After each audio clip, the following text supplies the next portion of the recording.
We know this is going to be a difficult video for a lot of you, and it's been a very difficult decision for us too. Today, unfortunately, we're here to announce that we are no longer goths. Hey! We're recording the podcast! Shut up! Good morning to you, wherever you are, because it is morning somewhere for April 15th, 2024. Almost got it. My name is Bernie Burns. Don't believe the lies. She's still goth. Ashley Burns sitting right over there. You're going to be disappointed.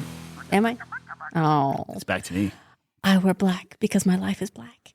That drop is, I got bitten by April Fool's joke. My guard was down. Well, it's because it's been so long now. You feel like you should be safe. Statute of limitations. But you're not.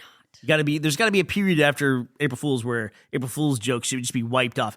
So it was a goth couple on Instagram who did an April Fool's joke where they went clean or normal. They gave up the goth life. And I was into it. I was like, look at these two people. Like they're having a shift of identity and they're struggling with it. They're being very open about it. April Fool's joke.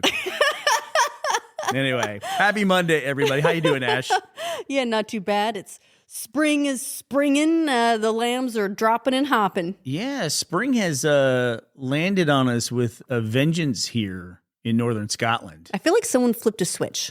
Gavin had a great word, or has a great word since he passed, as I'm sure he still uses it. Gavin describes the UK summers as lush. And I think it's the perfect word because I was in this, you ever get in that thing where, and I should record it. I should find, if my watch had a temperature gauge, I could record it. But there's a point where it's like the air quality is perfect for you. Like the humidity's perfect. The temperature's perfect. There's just enough of a breeze that you can feel the air moving. It doesn't feel still, but it's not enough to be inconvenient or mess anything up. It's different for everybody. But when you hit it, you know what I'm talking about. Like it's like the perfect temperature, and you're like, yes. You had your first perfect day? I had little breeze coming through the window. I was working on stuff. It was great. Hi, everybody. Happy Monday. Happy Monday. It's been a fun weekend. I don't know if you saw, but Ryan Gosling is back on SNL. I think SNL has done a great job of revitalizing their entire brand with social media and in particular YouTube. Like they don't care. They put all their stuff up on YouTube. You go watch it. When was the last time you tuned in to watch Saturday Night Live on NBC? Oh, it's been decades. But I very frequently will go and I'll binge like all the sketches from an episode right there on YouTube. How does that work for them, I wonder? Whatever they've been doing, it's working for me. Yeah, I mean, I'm grateful for it. Mind you, I love Ryan Gosling. Every time he's been on, he always has some just amazing sketches. The one that always stuck in my mind is Papyrus. And they made a sequel. Oh, well, this is from Deadline. Saturday Night Live season 46 ranked number one among all comedies on broadcast and cable. So it's really doing well. It's working for them. People are still tuning in. But I love it. I mean, I think you're right. Ryan Gosling is a great host. They had Kristen Wiig on last week. Oh, the fact that they got her back. They did another, a Close Encounter.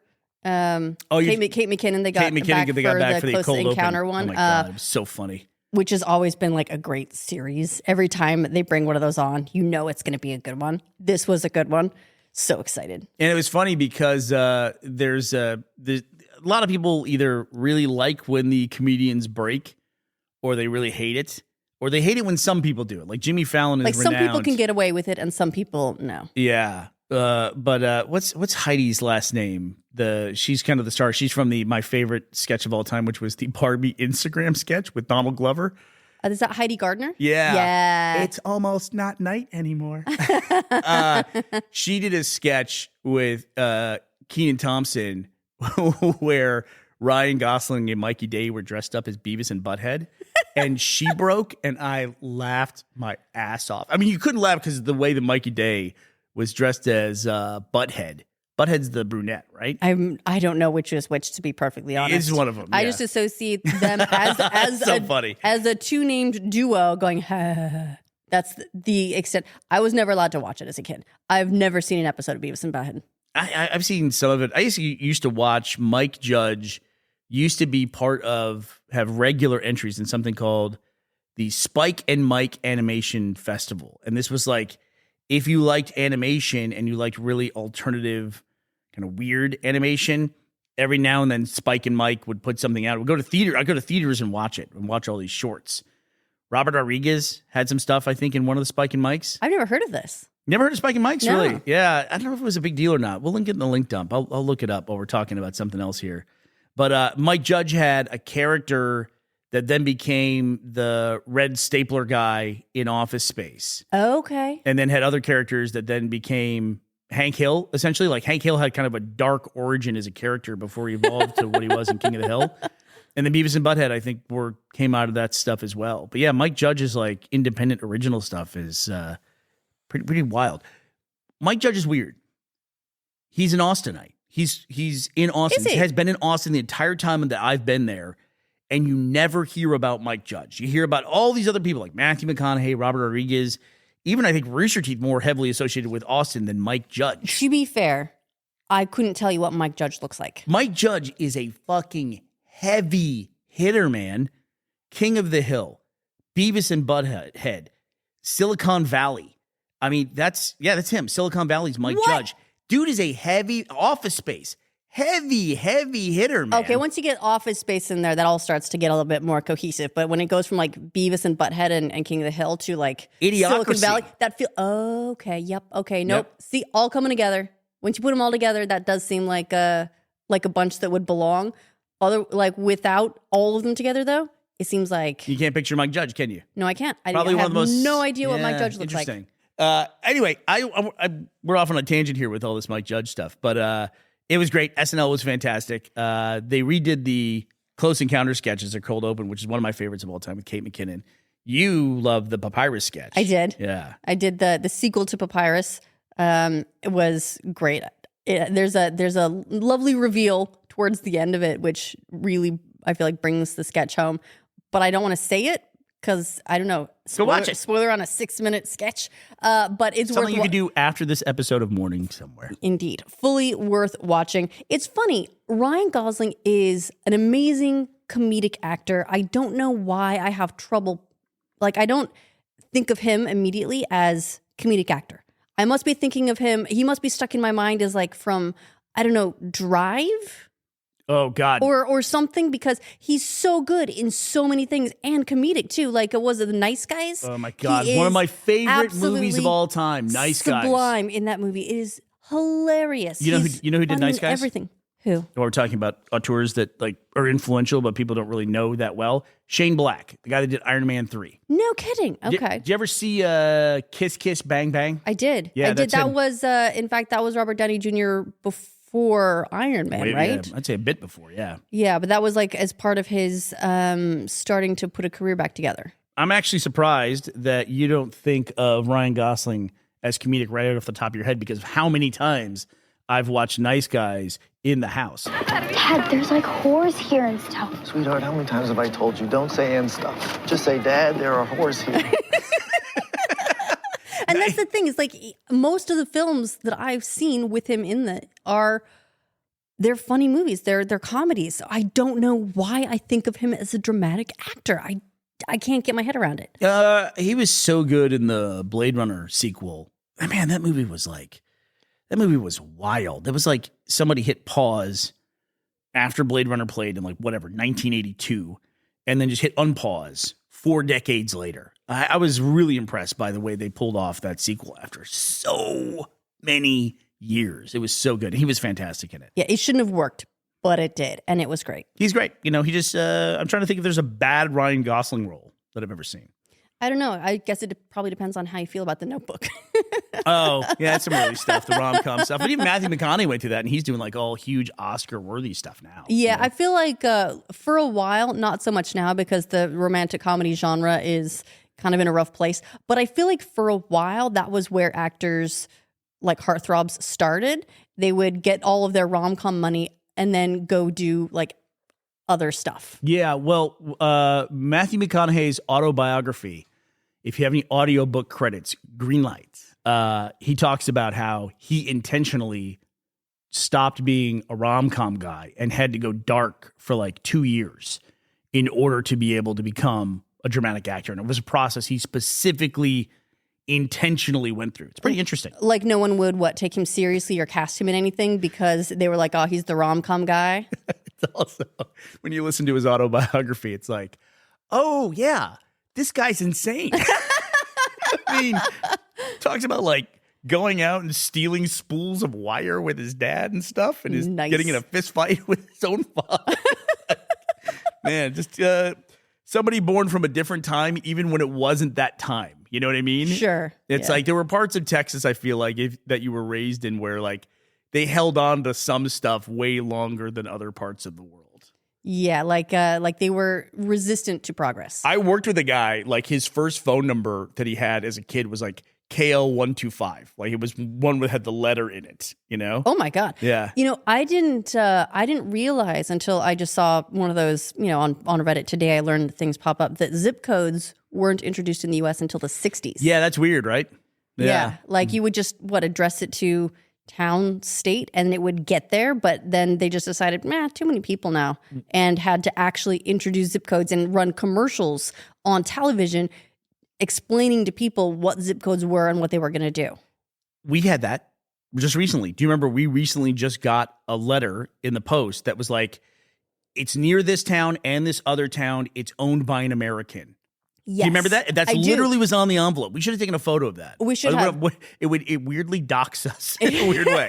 But it was weird. It was like like house on the hill in this area thing. And it described everything. And then someone went, oh, I know where that is. And we got the letter. It was in 2 towns over in a post office and then made its way to us via social media a friend saying, I think this is you. And it's like, we looked at it, we go, maybe that's us. And we went to that post office and we're like, yeah, this is you. And it was for us. And it was for us. It was really strange. It was really strange that happened. Please don't send anything to the house on the hill.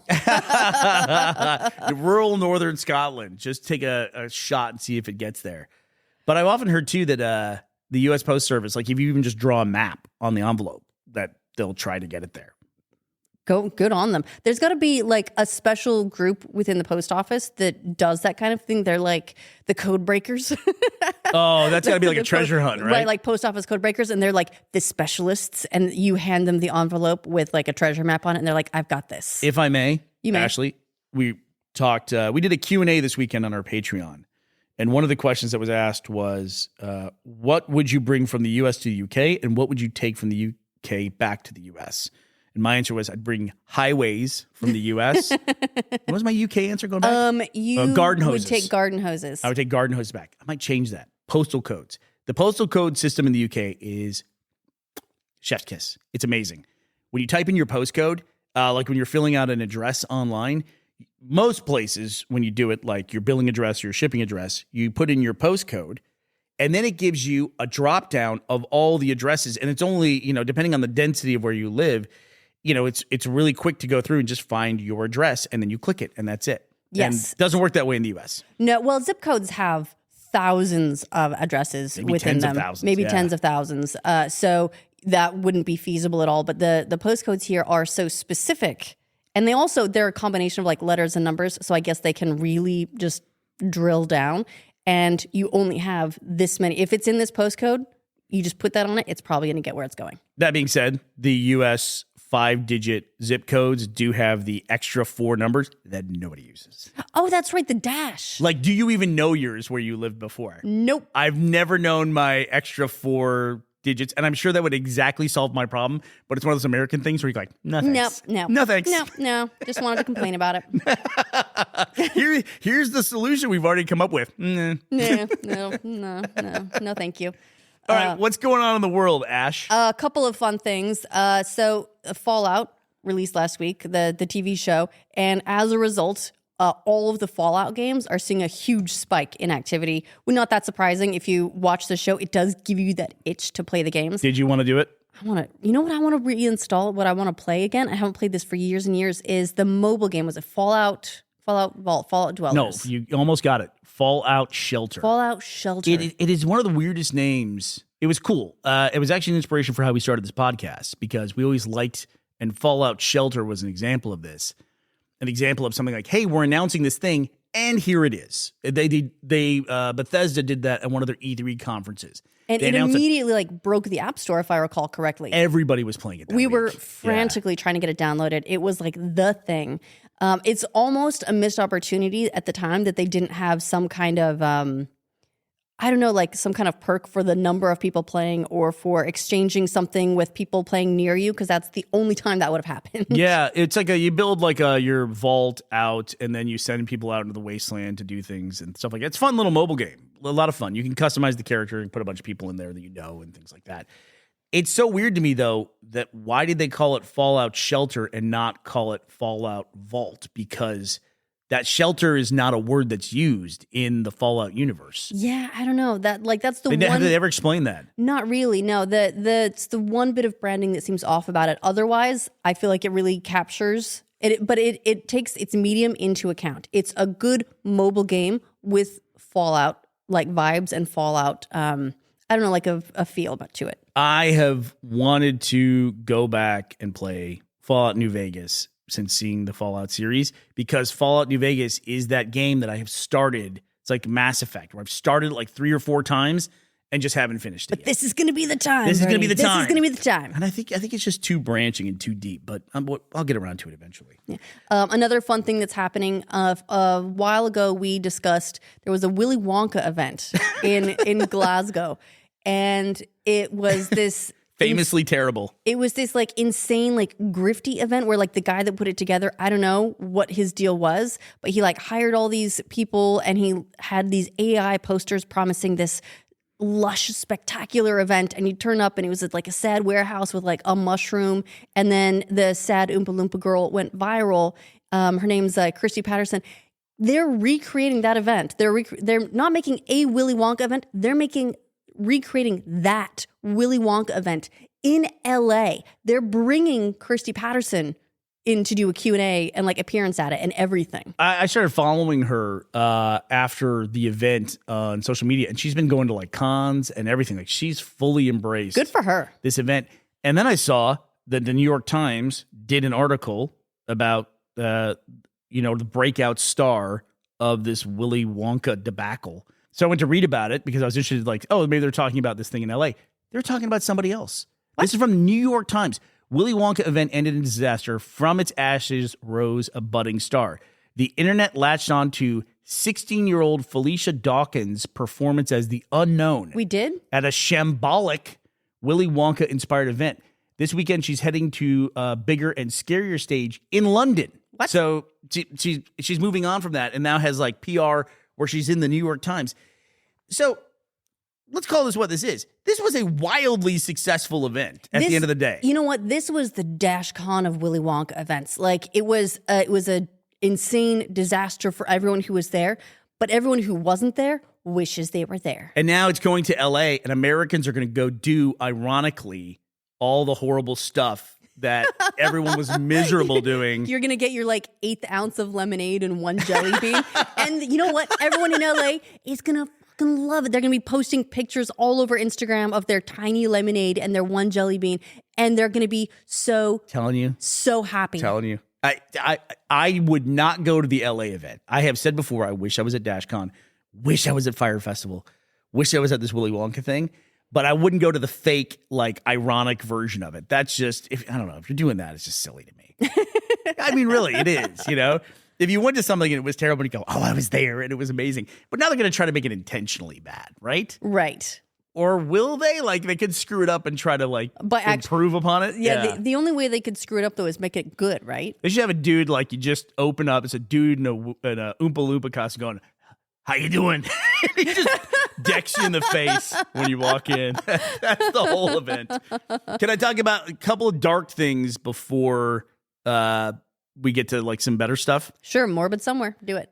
Yeah, today's slightly morbid somewhere. So, I don't know if you heard about this, but there was a billionaire in Vietnam who was recently convicted for the nation's largest ever fraud. She was a real estate tycoon. Okay. And to put in perspective how big her fraud was, the article that I read here from Business News, AP News, said that the fraud, the amount of it was worth 3% of the nation's GDP. Holy That's how big shit. it was. That's how big it was.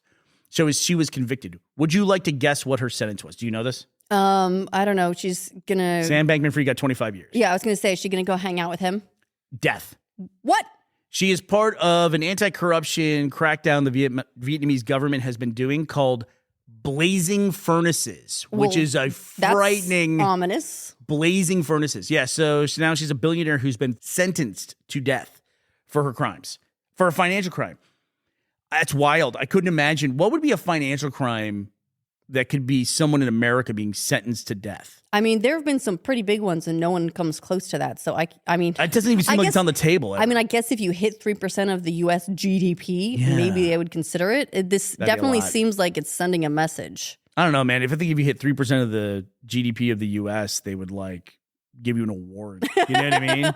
They'd be like, it's not a crime if you do it big enough, right? You know what? I'm not even mad. I'm impressed. That's pretty wild, though. And then also, in weird, dark financial news, Bitcoin had one of its flash dips. You don't want to use the word crash, but it went down 10% in an hour. Oh, that's got to be a scary thing if you are alerts started looking flying at it and you see and you go, it did what? I'm reporting this or talking about this after the fact, but let me read you the recovery as reported by Barron's. Bitcoin rebounds after weekend sell-off as Iran-Israel tensions ease. Bitcoin and other cryptocurrencies rose Monday, rebounding after a weekend sell-off driven by the geopolitical fears following Iran's drone and missile attack on Israel. That was wild. So as soon as Iran said they were launching the drones, they were going to take something like 9 hours to reach Israel. And so all of a sudden, Bitcoin crypto markets never close, right? Right. So it reacts to anything that happens anytime in the world instantly. Bit ironic, not on the level like Willy Wonka going to LA. Bit ironic that the currency that's supposed to weather us through Armageddon is there's a war, sell. I was going to say, wasn't one of those big selling points of crypto that it's not tied to necessarily the global situation? Just pointing it out. And another thing I want to talk about today real briefly is I thought this was a really cool milestone. This was last week was the first time ever that the NCAA, which is college basketball, women's final championship game had more viewership than the men's game. Well, that's pretty cool. Yeah, that's the first time ever. That's not something you hear about happening very often. The last time I feel like there have been a couple big moments in women's sports recently. There was the Matildas game.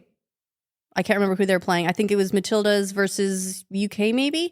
I think so. Yeah. Remember there was the big game, and then the Matildas got knocked out. But was that the game where the lady saw her nose broken on the big screen? The medics were checking her out, and they cut to a close up here. She's like, "Oh shit, my nose is broken." It was we'll definitely link that. I'm not sure if it was that specific game, but that is a very funny clip. That's a tough lady, man. That was awesome. It is interesting when you see some of these women's sports and they're just getting stapled up on the field and back out they go. It is insane. Her fucking nose is sideways. But and then before that was what, women's soccer, right? The women's soccer, the Dream Squad that won the World Cup. Yeah. So I feel like that was 1999, babe. That was 24 years ago. No. I'm not talking about that. I'm talking about the team that the Mia Hamm team. That Megan Rapinoe was leading. Oh, okay. I can't remember if that was Olympics. I do not follow sports nearly enough, but even not following virtually anything, these are all big moments that I've been hearing about in my insulated non-sports bubble. And I feel like they're happening more frequently than they used to. So that's really cool. Yeah. I think in general, as more people become savvy about the choices they make in entertainment, they tend to watch things that they identify with. And I think that's a good thing. For me, I'm so deep on goth Instagram. I think I've hit it that way. Your algorithm is going to be just all black. All right. Well, that does it for us today. We want to thank everyone who has been supporting us on the Patreon. At patreon.com/morningsomewhere. And on that note, I'd like to thank today's sponsors, MC Whitney. Happy 4th anniversary to MC and Sean, whose birthday, I heard, is much cooler than Thanksgiving, by the way. And to Alex Schaefer for keeping this podcast ad-free for all of our listeners. Thank you, MC and Alex. Happy anniversary. Sorry to hear that you're no longer goth. If you do want to support us, please visit patreon.com/morningsomewhere. And thank you to everyone who has so far. All right. Well, we will be back to talk to you tomorrow. We hope you all will be here as well. Bye, everybody.